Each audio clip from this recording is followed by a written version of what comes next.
Hi friends, പുതിയൊരു വീഡിയോയിലേക്ക് എല്ലാവർക്കും സ്വാഗതം. മുകുന്ദനും മഞ്ജുവും കൂടി സംസാരിക്കുകയാണ്. അപ്പോൾ മുകുന്ദൻ പോകുന്ന സമയത്ത് മഞ്ജു പറയാണ്, മഹിമയെ രക്ഷിക്കാൻ എനിക്ക് കഴിയും, എന്നെ ഒന്ന് വിശ്വസിക്കുക എന്ന് പറഞ്ഞതോടുകൂടി മുകുന്ദൻ പറയാണ്, ആ വിശ്വാസം ഗിരിക്കും നിനക്കും എന്നോടും മഹിമയോടും ഉണ്ട്. നിങ്ങൾക്ക് രണ്ടുപേർക്കും ഇപ്പോൾ ഞങ്ങളെന്നെ സംശയമല്ലേ? അപ്പോൾ മഞ്ജു പറയാണ്, മുകുന്ദ, എന്നെ നീ എന്ത് വേണമെങ്കിലും പറഞ്ഞു, എന്നെ സംശയിക്കുകയും ചെയ്തു. പക്ഷേ ഗിരിയേട്ടൻ നിങ്ങളെ സംശയിച്ചു എന്ന് നിങ്ങൾ ഒരിക്കലും മനസ്സിൽ കരുതരുത്. എന്നിട്ടാണോ ഗിരി എന്നെ കേസ് ഏൽപ്പിക്കാതിരുന്നത് എന്ന് മുകുന്ദൻ ചോദിക്കുമ്പോൾ മഞ്ജു ചോദിക്കുകയാണ്, അല്ല, മഹിമയുടെ കേസ് നീയാണോ മുകുന്ദ വാദിക്കുന്നത്? മഹിമയ്ക്ക് മുകുന്ദനെ വിശ്വാസമില്ലാഞ്ഞിട്ടാണോ എന്ന് ചോദിക്കുമ്പേ അതൊന്നുമല്ല, ഞാൻ മജിസ്ട്രേറ്റ് ആവണം എന്നല്ലേ നിങ്ങൾ എല്ലാവരും ആഗ്രഹിക്കുന്നത്. അപ്പോൾ എനിക്ക് കേസെടുത്താൽ അത് എനിക്ക് തന്നെ പ്രശ്നമാവുമല്ലോ എന്ന് കരുതിയിട്ടാണ് മഹിമ വേറൊരു വക്കീലിനെ കൊണ്ട് വാദിക്കണം എന്ന് പറഞ്ഞത്.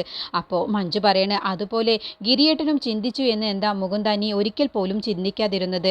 ഗിരിയേട്ടനും ഇതുകൊണ്ട് തന്നെയാണ് നിന്നെ കേസ് ഏൽപ്പിക്കാതിരുന്നത്. ഇതിൽ പോവേണ്ടി വന്നാലും ശരി, എൻ്റെ മുകുന്ദൻ മജിസ്ട്രേറ്റായി കാണണം എന്നുള്ള ഒറ്റ ആഗ്രഹം കൊണ്ടാണ് ഗിരിയേട്ടൻ നിന്നെ കേസ് ഏൽപ്പിക്കാതിരുന്നത്. നിങ്ങൾ രണ്ടുപേരും ഗിരിയേട്ടനെ പല തെറ്റായ ധാരണയോട് കൂടി കാണുന്നത് കൊണ്ടാണ് മഹിമയ്ക്ക് അങ്ങനെ ഒരു തെറ്റ് പറ്റിയത്. സ്വപ്നയുടെ കുഞ്ഞിനെ അവൾക്ക് നഷ്ടപ്പെടേണ്ടി വന്നത്. അത് കേട്ടപ്പോൾ മുകുന്ദൻ അങ്ങ് ദേഷ്യം പിടിക്കുകയാണ്. അപ്പോൾ മുകുന്ദൻ പറയണേ, സ്വന്തം അനിയത്തി പറയുന്ന വാക്കുകളേക്കാളും വലുതാണോ സ്വപ്ന പറയുന്ന വാക്കുകൾ? കുഞ്ഞിനെ നഷ്ടപ്പെടുന്നതിന്റെ മുന്നേ തന്നെ സ്വപ്ന ഗർഭിണിയാണെന്നും പറഞ്ഞ് നാടകം കളിക്കുന്ന കാര്യം എനിക്കും അമ്മയ്ക്കും ഒക്കെ അറിയായിരുന്നു എന്നങ്ങ് പറഞ്ഞതോടുകൂടി മഞ്ജു അങ്ങ് ഞെട്ടിപ്പോവാണ്. എന്നിട്ടെന്താ മഹിമ എന്നോട് അക്കാര്യം പറയാതിരുന്നത്?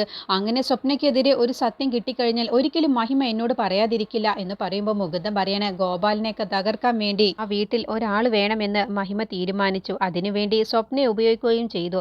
അപ്പോഴൊക്കെ ഞാൻ മഹിമയോട് പറഞ്ഞതാണ്, ഇത് വേണ്ട, ഇത് തെറ്റായ തീരുമാനമാണെന്ന്. അതുകൊണ്ടൊക്കെ തന്നെയാണ് മഹിമ ഓരോ അപകടത്തിൽ പോയി ചാടുകയും ചെയ്തത്. എന്താ ഇപ്പോൾ ഞാൻ പറഞ്ഞത് നിനക്ക് വിശ്വാസമായില്ലേ എന്ന് ചോദിക്കുമ്പോൾ മഞ്ജുവിന് അതൊന്നും വിശ്വാസം വരുന്നില്ല. അപ്പോൾ മഞ്ജു വിശ്വസിക്കുന്നില്ല എന്ന് കാണുമ്പോൾ മുകുന്ദൻ പറയാണ്, എപ്പോഴെങ്കിലും മഞ്ജു എല്ലാ സത്യങ്ങളും അറിയുന്ന സമയത്ത് മഹിമയെ തെറ്റിദ്ധരിച്ചതിന് മഞ്ജു ഒരുപാട് ദുഃഖിക്കേണ്ടി വരും എന്നും പറഞ്ഞ് മുകുന്ദൻ അവിടെ നിന്ന് പോവാട്ടോ. പിന്നീട് ഭാനുമ്മയും ഗിരിയും കൂടി സംസാരിച്ച ശേഷം പ്രീതിയെ ആ വീട്ടിൽ നിന്ന് പറഞ്ഞു വിടാം എന്ന് തീരുമാനിക്കുകയാണ്. അപ്പോൾ ഗിരിയോട് ഭാനുമ്മ പറയാണ്, നീ എന്തായാലും പ്രീതിയോട് സംസാരിക്കേണ്ട, ഞാൻ തന്നെ അവളോട് സംസാരിച്ചോളാം എന്നും പറഞ്ഞ് പ്രീതി വരുന്ന സമയത്ത് പ്രീതിയോട് സ്നേഹത്തോടു കൂടി അഭിനയിച്ചുകൊണ്ട് ഭാനുമ്മ പറയാണ്, മോളെ, നിനക്ക് വേണ്ടി ഗിരി നല്ലൊരു ഹോസ്റ്റൽ കണ്ടെത്തിയിട്ടുണ്ട്, ഞാനും അത് പോയി നോക്കിയതാണ്, നല്ല സൗകര്യമുള്ള ഹോസ്റ്റലാണ്, നീ എന്നാൽ എത്രയും പെട്ടെന്ന് അവിടേക്ക് താമസം മാറിക്കോ എന്ന് പറയുമ്പോൾ, അത് പിന്നെ പെട്ടെന്നോ എന്ന് പറയുമ്പോൾ, പെട്ടെന്നൊന്നുമല്ലല്ലോ മോളെ, എത്രയോ ദിവസങ്ങളോളമായില്ലേ നീ ഈ വീട്ടിൽ താമസിക്കൽ തുടങ്ങിയിട്ട്. നീ ഈ വീട്ടിൽ താമസിക്കുന്നത് കൊണ്ട് ഒരുപാട് പ്രശ്നങ്ങളാണ് ഉണ്ടായിട്ടുള്ളത്. പ്രീതിയുമായിട്ട് സംസാരിച്ചുകൊണ്ടിരിക്കുന്ന സമയത്താണ്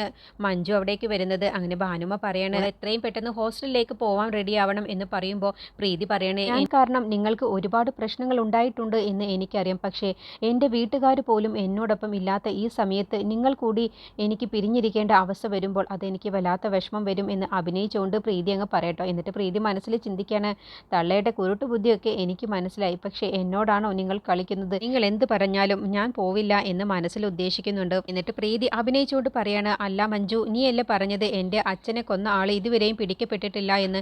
അപ്പോൾ അയാൾ എന്നെയും ലക്ഷ്യം വെക്കില്ലേ? അതുകൊണ്ട് എനിക്ക് ഹോസ്റ്റലിലൊക്കെ പോയി നിൽക്കുമ്പോൾ എൻ്റെ ജീവൻ എന്ത് സുരക്ഷയാണ് ഉള്ളത്? മഞ്ജു തന്നെ പറ എന്ന് പറയുമ്പോൾ മഞ്ജുവിന് ഉത്തരം മുട്ടാണ്. അപ്പോൾ മഞ്ജു പറയാണ്, അതിന് ഒരു ഉറപ്പും എനിക്കും പറയാൻ കഴിയില്ല എന്ന് പറയട്ടോ. അപ്പോൾ പ്രീതി പറയണ, അങ്ങനെയാണെങ്കിൽ എനിക്ക് ഈ വീട്ടിൽ തന്നെയല്ലേ ഏറ്റവും കൂടുതൽ സുരക്ഷയുള്ളത്, അതുകൊണ്ട് ഞാൻ ഇവിടെ തന്നെ നിൽക്കാനാണ് ഉദ്ദേശിക്കുന്നത് എന്ന് പറയുമ്പോൾ മഞ്ജു പറയാണ് ഭാനുമ്മയോട്, തൽക്കാലം അമ്മേ അവൾ ഇവിടെ തന്നെ നിൽക്കട്ടെ, അവൾ എത്രയും പെട്ടെന്ന് കാനഡയിലേക്ക് പോകുമെന്നല്ലേ പറഞ്ഞത്, അതുവരെ പ്രീതി ഇവിടെ നിന്നോട്ടെ എന്നങ്ങ് പറഞ്ഞതോടുകൂടി ഭാനുമ്മക്ക് അങ്ങ് ദേഷ്യം പിടിക്കുകയാണ്. അപ്പോൾ ഭാനുമ്മ പറയണേ, നിങ്ങളെയൊക്കെ എത്ര ഉപദേശിച്ചിട്ടും ഒരു കാര്യവുമില്ല, അനുഭവിക്കുമ്പോൾ പഠിച്ചോളും എന്നും പറഞ്ഞ് അകത്തേക്ക് അങ്ങ് പോവാണ്. അപ്പോൾ മഞ്ജു പ്രീതിയോട് പറയണ, പ്രീതി നീ ഒന്നുകൊണ്ടും വിഷമിക്കേണ്ട, തൽക്കാലം കാനഡയിലേക്ക് പോകുന്നത് വരെ നീ ഇവിടെ തന്നെ നിന്നോ എന്നും പറഞ്ഞ് മഞ്ജു അകത്തേക്ക് പോവാട്ടോ. അപ്പോൾ ഗിരിയുടെ അടുത്തേക്ക് പ്രീതി ചെല്ലാണ്.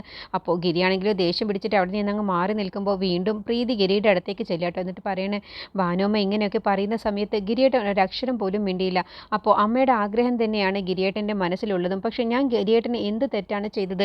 ഗിരിയേട്ടൻ എന്നോടല്ലേ തെറ്റ് ചെയ്തത് എന്ന് പറഞ്ഞ് അഭിനയിച്ചോണ്ട് അങ്ങ് പൊട്ടിക്കരയട്ടോ. അപ്പോൾ ഗിരി പറയണേ, പ്രീതി നീ ഇങ്ങനെ കരയല്ലേ, കരയുന്നത് കണ്ടോണ്ട് മഞ്ജു വരികയാണെങ്കിൽ ആകെ പ്രശ്നമാവും എന്ന് പറയുമ്പോൾ, അപ്പോൾ ഗിരിയേട്ടന് ഞാൻ കരയുന്നതല്ല പ്രശ്നം, മഞ്ജു കാണുമെന്നുള്ള പേടിയാണല്ലേ? ഗിരിയേട്ടൻ്റെ മനസ്സിൽ എനിക്കൊരു സ്ഥാനവുമില്ല എന്ന് എനിക്കറിയാം, പക്ഷേ എന്നെ ഉപദ്രവിക്കാതിരുന്നൂടെ എന്നും പറഞ്ഞുകൊണ്ട് അഭിനയിച്ചുകൊണ്ടാണ് നിൽക്കാൻ കേട്ടോ. അപ്പോൾ ഗിരിക്ക് എന്ത് പറയണമെന്ന് അറിയാതെ മുത്തരം മുട്ടി നിൽക്കാണ്. പിന്നീട് മുകുന്ദൻ മഹിമയെ കാണാൻ വേണ്ടി ജയിലിലേക്ക് ചെല്ലണം. അപ്പോൾ മഹിമയെ കാണുമ്പോൾ മുകുന്ദൻ പറയണേ, നല്ല സന്തോഷത്തിലാണല്ലോ, ഞാൻ കരുതിയത് എനിക്ക് അടി കിട്ടിയത് അറിഞ്ഞ് നീ നല്ല വിഷമത്തിലാവുമെന്നാണ് ഞാൻ കരുതിയത് എന്ന് പറയുമ്പോൾ മഹിമ പറയണേ, അതിന് വക്കീലിന് കൂടുതലൊന്നും സംഭവിച്ചിട്ടില്ല എന്ന് എനിക്ക് മനസ്സിലായി എന്ന് പറയുമ്പോൾ, അതെങ്ങനെ എനിക്ക് മനസ്സിലായി? മനസ്സിലായി? ഞാൻ ഇപ്പോഴല്ലേ നിന്നെ കാണാൻ വേണ്ടി ഇവിടേക്ക് വന്നത് എന്ന് പറയട്ടോ. അതിരിക്കട്ടെ, എന്തായാലും ആ സഞ്ജുവിന് കണക്കിന് കൊടുത്തിട്ടുണ്ട്. വീട് കയറി ആരോ അടിച്ചു എത്രേ എന്ന് പറയുമ്പോൾ മഹിമ ഒന്നും അറിയാത്ത ഭാവത്തിൽ ആര് എന്ന് ചോദിക്കുമ്പോൾ മറ്റാരാവാനാ, ഗിരി തന്നെ. ഗിരിക്കല്ലേ എന്നെ ആരെങ്കിലും എന്തെങ്കിലും ചെയ്താൽ ചോദ്യം ചെയ്യാനൊക്കെ ഒരുങ്ങുന്നത്. ഗിരിയുടെ കയ്യിൽ നിന്നും അവന് കണക്കിന് കിട്ടിയിട്ടുണ്ട് എന്ന് പറയുമ്പോൾ മഹിമയ്ക്ക് അതൊരു വിഷമാവാൻ കേട്ടോ. ഗിരിയാണ് എന്നുള്ള ആ ഒരു വാക്ക് മുകുന്ദൻ മനഃപൂർവ്വം പറഞ്ഞതുകൊണ്ട്. എന്താ ഇതൊക്കെ കേട്ടിട്ട് നിനക്കെന്താ ഒരു സന്തോഷമില്ലാത്തത് എന്ന് പറയുമ്പോൾ എങ്ങനെ സന്തോഷിക്കാനാ, ഗിരിയേട്ടനാണ് അതൊക്കെ ചെയ്തത് എന്ന് പറഞ്ഞത് കേൾക്കുമ്പോൾ എനിക്കെന്തോ അതങ്ങ് വിശ്വസിക്കാൻ കഴിയുന്നില്ല എന്ന് പറയട്ടോ. അപ്പോൾ മുകുന്ദൻ ചോദിക്കുക, പിന്നെ ആര് ചെയ്യാനാണ്, വക്കീലിനെ ഇഷ്ടമുള്ള ആരെങ്കിലും ആവും എന്ന് പറയുമ്പോൾ എന്നെ ഇഷ്ടമുള്ളത് ഇപ്പോൾ ആരാണ്, അമ്മയോ?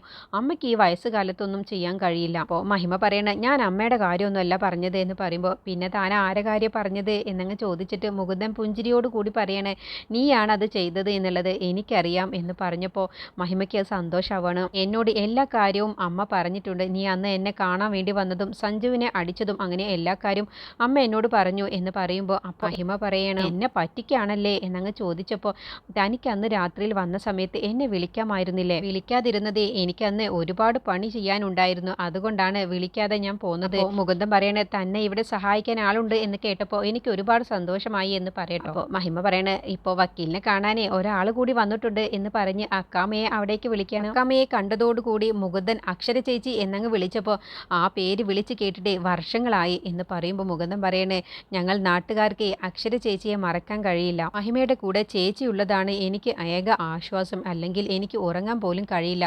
ആ ഗോപാലൻ മഹിമയെ എന്തെങ്കിലും ചെയ്യുമെന്നുള്ള പേടി എനിക്ക് നല്ലമുണ്ട് എന്ന് പറയുമ്പോൾ അക്കമ്മ പറയണേ, മുകുന്ദൻ ഇനി ഇവളെ കുറിച്ച് ഓർത്ത് പേടിക്കേണ്ട, ഇവളെ സംരക്ഷിക്കേണ്ട ഉത്തരവാദിത്വം ഇനി എനിക്കാണ്. ഇനി ഇവളെ എന്തെങ്കിലും ചെയ്യണമെന്നുണ്ടെങ്കിൽ ആദ്യം ഞാൻ മരിക്കണം, എന്നിട്ടാണ് ഇവളുടെ ദേഹത്ത് ആരെങ്കിലും തൊടുകയുള്ളൂ. അല്ല, എന്തായി മഹിമയുടെ കേസിന്റെ കാര്യം? പീതാംബരന്റെ കൊലയാളുടെ എന്തെങ്കിലും തെളിവ് കിട്ടിയോ എന്ന് ചോദിക്കുമ്പോൾ ഇല്ല എന്ന് പറയട്ടോ. പിന്നീട് മുകുന്ദൻ പറയണ, എന്നെ കാണാൻ മഞ്ജു വന്നിരുന്നു, എന്തിനാണ് ചേച്ചി വന്നത് എന്ന് ചോദിക്കുമ്പോൾ നീ ഒരു തെറ്റുകാരിയല്ല എന്നുള്ളത് മഞ്ജു പൂർണ്ണമായും വിശ്വസിക്കുന്നുണ്ട്. എന്നെ പുറത്തു കൊണ്ടുവരാൻ എന്ത് സഹായവും മഞ്ജു ചെയ്തു തരാം എന്ന് പറഞ്ഞിട്ടുണ്ട് എന്ന് പറയുമ്പോൾ അക്കമ്മ പറയണ, അത് നല്ല കാര്യമാണ്, പോലീസ് നമ്മുടെ കൂടെ ഉള്ളത് ഏറ്റവും നല്ല കാര്യമല്ലേ എന്ന് പറയുമ്പോൾ മുകുന്ദൻ പറയണ, അതിന് മഞ്ജുവിൻ്റെ ഭാഗത്തു നിന്നും എല്ലാവിധ സഹായവും ഉണ്ടാവും, പക്ഷേ അവൾ ഇനി പോലീസ് യൂണിഫോം തൊടില്ല എന്ന് തീരുമാനിച്ചു കഴിഞ്ഞു. അവൾ ഡ്യൂട്ടി ചെയ്യുമ്പോൾ കുടുംബത്തിൽ നഷ്ടങ്ങൾ മാത്രമാണ് സംഭവിക്കുന്നത് എന്നാണ് അവൾ വിശ്വസിച്ചിരിക്കുന്നത്. അപ്പോൾ അക്കമ്മ പറയണ, ഡ്യൂട്ടിക്ക് കയറിയില്ലെങ്കിൽ പിന്നെ എന്ത് സഹായമാണ് മഞ്ജുവിൻ്റെ ഭാഗത്തു നിന്ന് ഉണ്ടാവുക, അതിലൊരു കാര്യവുമില്ലല്ലോ എന്ന് പറയുമ്പോൾ മുകുന്ദൻ പറയണ, അതൊന്നും എനിക്കറിയില്ല, ആരാണോ എന്നെ സഹായിക്കാൻ വരുന്നത് അവരെ കൈ നീട്ടി സ്വീകരിക്കുക എന്നുള്ളത് മാത്രമാണ് ഇനി എനിക്കുള്ളൂ. അപ്പോൾ മഹിമയ്ക്ക് അങ്ങ് ദേഷ്യം പിടിക്കുകയാണ്. അപ്പോൾ ചേച്ചി വെറുതെ പ്രഹസനം കാണിക്കുകയാണ്, അല്ല എന്നുണ്ടെങ്കിൽ ശരിക്കുള്ള കൊലപാതകയെ കണ്ടുപിടിക്കാനല്ലേ ചേച്ചി ഡ്യൂട്ടിക്ക് കയറുകയല്ലേ വേണ്ടത്? മുകുന്ദൻ പറയണ, അല്ല, നിന്നെ ജയിലിലാക്കിയതിൽ മഞ്ജുവിന് നല്ല കുറ്റബോധമുണ്ട്, അതിനുവേണ്ടി നീ ആരാണോ കൊലപാതകിയെങ്കിൽ അവരെ കണ്ടുപിടിക്കാൻ മഞ്ജു എന്ത് സഹായം ചെയ്യുമെന്നുള്ളത് എനിക്ക് നല്ല ഉറപ്പുണ്ട് എന്ന് പറയുമ്പോൾ അക്കമ്മയും പറയണേ, എനിക്കും അങ്ങനെ ഒരു വിശ്വാസം തോന്നുന്നുണ്ട്, മഞ്ജു തന്നെയായിരിക്കും ആ കൊലയാളിയെ കണ്ടെത്തുക. പിന്നീട് ഭാനുമേരുടെ അടുത്തേക്ക് പ്രീതി വരികയാണ്. ഭീഷണിയുമായിട്ടാണ് വരുന്നത്. എന്നെ ഇവിടെ നിന്നും പുറത്താക്കാൻ നിങ്ങളെ കൊണ്ട് ഒരിക്കലും കഴിയില്ല, അങ്ങനെ വല്ലതും ശ്രമിച്ചാൽ ഞാൻ മഞ്ജുവിന് ഈ ഫോട്ടോസ് കാണിച്ചു കൊടുക്കും എന്ന് പറഞ്ഞ് മൊബൈലിലുള്ള ഗിരിയുടെയും പ്രീതിയുടെയും ഫോട്ടോസ് കാണിച്ചു കൊടുക്കട്ടോ. അത് കണ്ടതോടുകൂടി ഭാനും അങ്ങ് ഞെട്ടിപ്പോവാണ്. മോളെ, നീ അവിവേകമൊന്നും ചെയ്യരുത്, മഞ്ജു ഗർഭിണിയാണ്, അവളുടെ കുഞ്ഞിന് എന്ത് തെറ്റാണ് അവളുടെ കുഞ്ഞിന് എന്നോട് ചെയ്തത് എന്നൊക്കെ ചോദിക്കുമ്പോൾ എൻ്റെ കുഞ്ഞും ഒരു തെറ്റും ചെയ്തിട്ടില്ല, എന്നിട്ട് ഞാൻ ഗിരിയേട്ടന് വേണ്ടിയിട്ട് ആ കുഞ്ഞിന് വേണ്ടാന്ന് വെച്ചില്ലേ, പക്ഷേ എന്നെ വെറുതെ ദേഷ്യം പിടിപ്പിച്ചാലേ ഞാൻ ഇതെല്ലാം മഞ്ജുവിനെ കാണിച്ചു കൊടുക്കും, അതോടുകൂടി മഞ്ജു ആ കുഞ്ഞിനെയും കൂട്ടി അവളുടെ പാട്ടിന് പോവും. അവളുടെ അച്ഛനെ കൊന്ന ആളിനെ വിവാഹം കഴിച്ചു എന്നുള്ള കുറ്റബോധം തന്നെ അവളുടെ മനസ്സിലുണ്ട്. പക്ഷേ ഗിരിയേട്ടൻ നല്ലൊരു ഭർത്താവായതുകൊണ്ടാണ് അവൾ അതെല്ലാം ക്ഷമിക്കുന്നത്. പക്ഷേ ഗിരിയേട്ടൻ അവളെ ചതിച്ചു എന്ന് അറിഞ്ഞാലേ അവൾ പിന്നെ ഒരിക്കലും ക്ഷമിക്കില്ല, അവൾ ഈ പടി ഇറങ്ങി പോകും എന്ന് പറയുമ്പോൾ ഭാനുമ അങ്ങ് പേടിക്കുകയാണ്. അപ്പോൾ ഭാനുമ പറയണ, മോളെ, നീ ചതിക്കരുത്, നീ വെറുതെ അബദ്ധമൊന്നും കാണിക്കരുത് എന്ന് പറഞ്ഞുകൊണ്ട് പ്രീതിയുടെ കയ്യിലുള്ള ആ ഫോൺ അങ്ങ് എറിഞ്ഞു പൊട്ടിക്കുമ്പോഴും പ്രീതി പറയണ, ആ ഫോൺ നശിപ്പിച്ചുകൊണ്ടൊന്നും ഒരു കാര്യവുമില്ല, ഞാനതൊക്കെ ബാക്കപ്പ് ചെയ്തെടുക്കും, അതൊക്കെ ശാസ്ത്രം വളഞ്ഞതൊന്നും അമ്മ ഇപ്പോൾ അറിഞ്ഞില്ലേ എന്നൊക്കെ പറഞ്ഞ് പ്രീതി വീണ്ടും ഭീഷണിപ്പെടുത്താൻ കേട്ടോ. അതോടുകൂടി ഭാനുമ്മ, ഇനി ഞാൻ നിന്നെ ഒന്നും പറയാൻ വരില്ല, നിന്നെ ഈ വീട്ടിൽ നിന്ന് പറഞ്ഞു വിടാനോ ഒന്നിനും ഞാൻ ശ്രമിക്കില്ല എന്ന് പറയട്ടോ. അതോടുകൂടി പ്രീതി വിചാരിച്ച കാര്യം അങ്ങ് നടക്കുകയാണ്. പിന്നീട് മഞ്ജു പീതാംബരൻ്റെ ഫയൽ നോക്കുകയാണ്. എങ്ങനെയെങ്കിലും മഹിമയെ പുറത്തിറക്കണം, അതിനുവേണ്ടി ആരാണ് കൊലയാളി എന്നുള്ളത് ഞാൻ കണ്ടുപിടിക്കും, എന്നിട്ട് എൻ്റെ മഹിമയുടെ നിരപരാധിത്വം തെളിയിക്കും എന്നുള്ള ലക്ഷ്യത്തോടെയാണ് മഞ്ജു ഇനിയുള്ള കരുക്കൾ നിൽക്കാൻ പോകുന്നത്. അങ്ങനെ ഫയലിരുന്ന് വായിക്കുന്ന സമയത്താണ് ഇത് കണ്ടും കൊണ്ട് ഗിരി വരുന്നത്. ഗിരിയെ കണ്ട ഉടനെ ആ ഫയലങ്ങ് മാറ്റി വെക്കുമ്പോൾ, നീ എന്താ ഒളിപ്പിച്ച് വെക്കുന്നത്, എന്താണെന്ന് ചോദിക്കുക. ഒന്നുമില്ല ഗിരിയേട്ട എന്ന് പറയട്ടോ. അപ്പോഴത്തേക്കും ഗിരി ആ ഫയലെടുത്ത് നോക്കുകയാണ്. ഇത് പീതാംബരൻ്റെ കേസ് ഫയലല്ലേ, നീ ഇതെന്തിനാ എന്നിൽ നിന്നും ഒളിപ്പിച്ചു വെക്കുന്നത്? അത് പിന്നെ ഞാൻ ഗിരിയേട്ടന് വാക്ക് തന്നതല്ലേ, ഇനി കേസിൻ്റെ കാര്യത്തിലൊന്നും ഞാൻ ഇടപെടില്ല, യൂണിഫോം തൊടില്ല എന്നുള്ളതൊക്കെ എന്ന് പറയുമ്പോൾ, ഞാൻ അതിന് നിന്നോട് അങ്ങനെയൊന്നും പറഞ്ഞിട്ടില്ലല്ലോ, നീ തന്നെയല്ലേ എന്നോട് പറഞ്ഞത് ഞാനിനി ഡ്യൂട്ടിക്ക് പോകുന്നില്ല എന്നുള്ള കാര്യം. എനിക്കിപ്പോഴും നിന്നോട് പറയാനുള്ളത് നീ വീണ്ടും ഡ്യൂട്ടിയിൽ തന്നെ കയറണം എന്നുള്ളതാണ്. കാരണം നീ മഹിമയെ സ്വന്തം മോളെ പോലെയല്ലേ കരുതുന്നത്. അപ്പോൾ നീ കാരണമാണ് മഹിമ ഇപ്പോൾ ജയിലിൽ കിടക്കുന്നത് എന്നുള്ള കുറ്റബോധം നിൻ്റെ മനസ്സിൽ നന്നായിട്ടുണ്ട്. അതുകൊണ്ട് മഹിമയെ പുറത്തിറക്കാൻ ഏറ്റവും ആത്മാർത്ഥതയോട് കൂടി ജോലി ചെയ്യുക നീ മാത്രമാണ്, നിനക്ക് മാത്രമാണ് അതിന് കഴിയൂ. അതിന് നീ വീണ്ടും യൂണിഫോം അണിയണം, അതാണ് നീ ചെയ്യേണ്ടത്. എങ്കിൽ മാത്രമാണ് മഹിമയുടെ നിരപരാധിത്വം തെളിയിക്കാൻ കഴിയും. മറ്റുള്ള പോലീസുകാരൊന്നും നീ ചെയ്യുന്ന അത്ര ആത്മാർത്ഥതയോട് കൂടി ചെയ്യണമെന്നില്ല എന്ന് പറയുമ്പോൾ ഗിരിയേട്ടൻ പറയുന്നതിലും കാര്യമുണ്ട് എന്നുള്ള ഭാവത്തിലാണ് കേട്ടോ മഞ്ജു ഇതൊക്കെ കേട്ടോണ്ട് നിൽക്കുന്നത്. ഇനി മഞ്ജു കളത്തിലിറങ്ങുകയാണ്. മഹിമ നിരപരാധിയാണെന്നുള്ളത് തെളിയിക്കാൻ വേണ്ടിയുള്ള ഓരോ കാര്യങ്ങളായി മഞ്ജു കണ്ടുപിടിക്കുകയാണ്. അങ്ങനെ സ്വപ്നയ്ക്കും അഭിക്കൊക്കെ മഞ്ജുവിൻ്റെ കയ്യിൽ നിന്നും കണക്കിന് കിട്ടുന്നുണ്ട്. അങ്ങനെ ഓരോ തെളിവുകളായി മഞ്ജു ശേഖരിച്ച് മഹിമ നിരപരാധിയാണെന്നുള്ളത് തെളിയിക്കുകയാണ്. അഭിയാണ് ഇത് ചെയ്തത് എന്നുള്ള കാര്യം മഞ്ജു തെളിയിക്കുകയാണ് കേട്ടോ. അങ്ങനെ അഭിയെ കാണാൻ വേണ്ടി മഞ്ജുവും മുകുന്ദനും കൂടി ചെല്ലുന്നുണ്ട്. എന്നിട്ട് ചോദിച്ചു അറിയുകയാണ്, നീയാണോടാ പീതാംബരനെ കൊന്നത്? എൻ്റെ മഹിമയുടെ സർജിക്കൽ നൈഫ് നീ എടുത്ത് അത് വെച്ചിട്ടല്ലടാ നീ പീതാംബരനെ കൊന്നത്, അതോ നീയാണോ അതോ മറ്റാരെങ്കിലുമാണോ എന്ന് ചോദിക്കുമ്പോൾ അഭി പതർച്ചയോട് കൂടിയിട്ടാണ് അവരുടെ മുന്നിൽ ഉത്തരം പറയുന്നത്. അതൊക്കെ കേൾക്കുമ്പോൾ തന്നെ മുകുന്ദനും മഞ്ജുവിനും അഭി തന്നെയാണ് ഇതൊക്കെ ചെയ്തത് എന്നുള്ള ആ ഒരു കാര്യം അവർക്ക് മനസ്സിലാവുകയാണ്. അങ്ങനെ വൈകാതെ തന്നെ മഞ്ജുവിന് ആ തെളിവുകൾ ലഭിക്കുകയാണ്. അതോടുകൂടി മഹിമ നിരപരാധിയാണെന്നുള്ളത് തെളിയിക്കുകയാണ്. അതുപോലെ സ്വപ്നയ്ക്കും മഞ്ജുവിൻ്റെ കയ്യിൽ നിന്നും കണക്കിന് കിട്ടുന്നുണ്ട്. സ്വപ്ന ഒരു ദിവസം ഭാനുമയെ കാണാൻ വേണ്ടി വീട്ടിലേക്ക് വരുന്ന സമയത്ത് ഭാനുമയുമായി സംസാരിക്കുകയാണ്. ഗിരിയേട്ടൻ എൻ്റെ കല്യാണത്തിന് സമ്മതിച്ചത് തന്നെ ഞാൻ ഗർഭിണിയാണെന്നുള്ള പച്ചക്കള്ളം പറഞ്ഞത് കൊണ്ടല്ലേ, അല്ല എന്നുണ്ടെങ്കിൽ ഗിരിയേട്ടൻ ഒരിക്കലും എന്നെ സഞ്ജുവുമായിട്ടുള്ള കല്യാണത്തിന് എനിക്ക് സമ്മതം തരികയുമില്ല, അത് നടത്തി തരികയുമില്ല. ഞാൻ അങ്ങനെ ഒരു പച്ചക്കള്ളം പറഞ്ഞത് കൊണ്ടല്ലേ എൻ്റെ കല്യാണം നടന്നത് എന്ന് ഭാനുമ്മയോട് സ്വപ്ന പറയുന്നതെല്ലാം തന്നെ മഞ്ജു കേട്ടോണ്ട് വരിക കേട്ടോ. അതുകൊണ്ട് എനിക്കിപ്പോൾ ഒരു നഷ്ടവും ഉണ്ടായിട്ടില്ലല്ലോ എന്നങ്ങ് പറഞ്ഞതോടുകൂടി മഞ്ജു പുറത്തേക്ക് അങ്ങ് വന്നിട്ട് മഞ്ജു എടി എന്ന് പറഞ്ഞ് സ്വപ്നയെ അങ്ങ് അലറിങ്ങോണ്ട് വിളിക്കാൻ കേട്ടോ. എന്നിട്ട് മഹിമയോട് ചെയ്ത എല്ലാ ദ്രോഹത്തിനും മഞ്ജു കണക്ക് ചോദിക്കുകയാണ്. എന്നിട്ട് സ്വപ്നയെ നോക്കി ഒരു ചവിട്ടങ്ങ് വെച്ച് കൊടുക്കാൻ കേട്ടോ മഞ്ജു. അതോടുകൂടി സ്വപ്ന താഴേക്ക് അങ്ങ് വീണു പോവുകയാണ്. അതോടുകൂടി ഭാനുമ്മ എൻ്റെ മോളെ എന്ന് പറഞ്ഞ് വിളിക്കുമ്പോൾ, അമ്മ ഇതിന് ഇവളെ സപ്പോർട്ട് ചെയ്തത് ഞാൻ ഒരിക്കലും ക്ഷമിക്കില്ല. അമ്മ എല്ലാ കാര്യവും അറിഞ്ഞുകൊണ്ടല്ലേ എൻ്റെ മഹിമ നിരപരാധിയായിട്ട് പോലും ഞാനും ഗിരിയേട്ടനും അടക്കം എല്ലാവരും മഹിമയെ കുറ്റപ്പെടുത്തുന്ന സമയത്ത് പോലും അമ്മ എന്നോട് ഈ സത്യം പറഞ്ഞില്ലല്ലോ. എൻ്റെ മഹിമ എല്ലാവരുടെയും മുന്നിൽ തെറ്റുകാരിയാണെന്ന് പറഞ്ഞ് ഇവൾ ഓരോ കാര്യവും പ്രചരിപ്പിക്കുമ്പോൾ അമ്മ അതിനൊന്നും പ്രതികരിച്ചില്ലല്ലോ. ഇവൾ ഇത്രയും വലിയ തെറ്റ് ചെയ്തിട്ട് പോലും അമ്മ അതിന് കൂട്ടുനിന്നല്ലോ എന്ന് പറഞ്ഞ് മഞ്ജു ഭാനുമ്മയുടെ മുന്നിൽ ഓരോ ചോദ്യവും ചോദിക്കുമ്പോൾ ഭാനുമ്മയ്ക്ക് പിന്നെ ഉത്തരം മുട്ടി പോവുകയാണ്.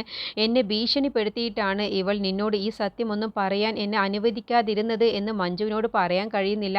കാരണം സ്വപ്ന മഞ്ജുവിനെ ഉപദ്രവിച്ചതിനെ കുറിച്ചുള്ള എല്ലാ കാര്യങ്ങളും ഞാൻ ഗിരിയേട്ടനോടും മഞ്ജുവിനോടും അമ്മയാണ് ഇതൊക്കെ ചെയ്തത് എന്ന് പറഞ്ഞു കഴിഞ്ഞാൽ പിന്നെ അമ്മയുടെ സ്ഥാനം എന്താവും എന്ന് പറഞ്ഞുകൊണ്ട് സ്വപ്ന ഭീഷണിപ്പെടുത്തിയത് കൊണ്ടാണ് ഞാൻ ഈ സത്യം മോളെ നിന്നോട് പറയാതിരുന്നത് എന്ന് പറയാൻ കഴിയാതെ ഭാനുമ്മ ഉത്തരം മുട്ടി നിൽക്കുകയാണ്. അങ്ങനെ സ്വപ്നയ്ക്ക് മഞ്ജുവിൻ്റെ കയ്യിൽ നിന്നും ഒട്ടും പ്രതീക്ഷിക്കാതെയുള്ള ഒരു ചവിട്ടങ്ങ് കിട്ടിയതോടുകൂടി സ്വപ്ന അങ്ങ് താഴേക്ക് വീണു പോവുകയാണ്. അതോടുകൂടി സ്വപ്നയ്ക്ക് വീണ്ടും പക കൂടുകയാണ്. അങ്ങനെ ഐശ്വര്യ മാഡത്തെ കണ്ട് മഞ്ജുവിനെതിരെയുള്ള കാര്യങ്ങളൊക്കെ ഇങ്ങനെ ഓരോന്നും ഇല്ലാത്ത കാര്യങ്ങൾ കുറ്റം പറഞ്ഞു കൊടുക്കുന്ന സമയത്ത് ഐശ്വര്യ മാഡത്തിൻ്റെ കയ്യിൽ നിന്നും സ്വപ്നയ്ക്ക് കണക്കിന് കിട്ടുന്നുണ്ട്. അങ്ങനെ സ്വപ്ന പിന്നീട് അകത്താകുന്നുണ്ട്. സ്വപ്നയെ അറസ്റ്റ് ചെയ്ത് ജയിലഴിക്കുള്ളിലാക്കുന്നുണ്ട്. അങ്ങനെയുള്ള കിടിലൻ എപ്പിസോഡുകളാണ് ഇനി വരാനിരിക്കുന്നത്.